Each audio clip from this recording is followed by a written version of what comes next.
And family as well. I do a lot of things, but if I'm not like with family, I'm always working. Yeah. I You're pretty trying to much stay busy all the time. Yeah. yeah, exactly. I'm not doubtful of that because I see all your stuff like, on LinkedIn. You're always everywhere and traveling and doing some work. Yeah, Um, yeah, yeah. Yeah, let's so when talk I more when when, about when I stopped the startup, I even that's why I was just looking at how can I do something interesting. That's when I started the open source in cyber, just to start supporting innovative startup. yeah, Since I can build something of my own, maybe I can build something of my own. Maybe all yeah. I have to do is to support other guys building something. So Yeah. So why does not? open source and cybersecurity only work with cyber security startups or just anything that's a startup No, so long as it's in no. tech? No. So the idea is that we are providing cybersecurity services to startup, to early stage startup. Mm. So yeah, it's not about cybersecurity startup. You can be building fintech. If you have issues, you are building an AI startup. You have some cybersecurity challenges that you're struggling with. You can talk to us. You're building whatever it is you're building. In as much as it's not a business, it's a startup. It's something that have the potential to grow 10, 20x, and Yeah. also at the early stage. It's not like you've raised £1 million or Yes, $1 million. makes sense.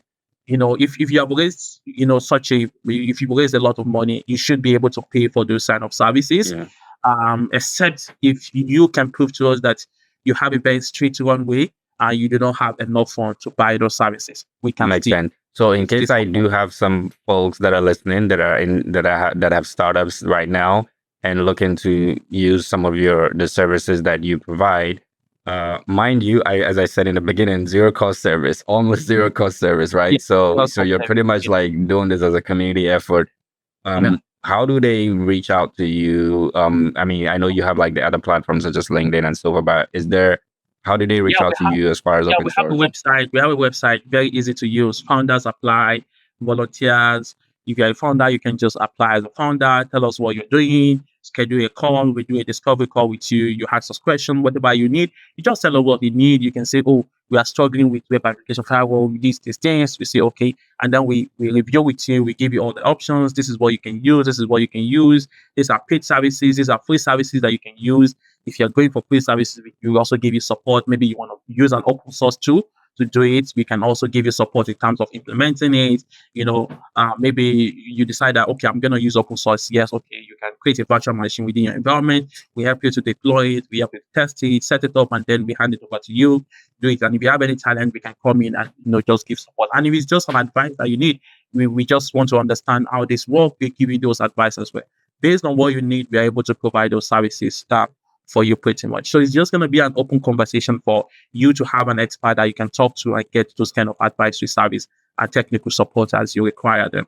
Awesome, awesome. You since you mentioned something like you said, hey, we're having issues with WAF and so forth. I assume there's a wide range of other things that people might come to you about.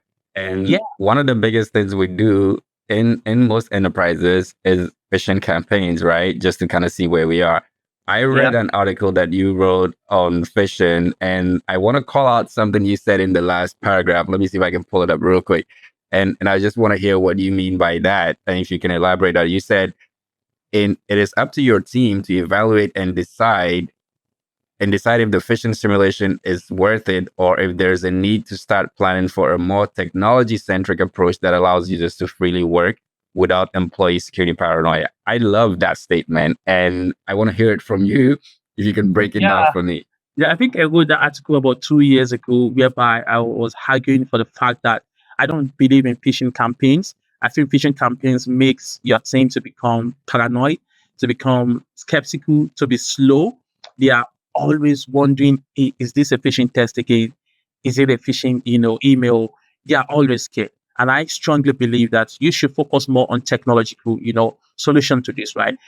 The truth is, if you send a phishing email to me with where we are today, even though I'm a security expert, I'll probably struggle to identify that it's a phishing email. If you do And it well, and, and that's very true. Like a lot of times you would be surprised how many of us security folks actually fail this phishing test. So yeah, I'm like, really, I feel sorry for like the regular person. Like regular imagine. person, because if you do a good job, there's no way, with just your human eyes, you can see that this is a phishing email.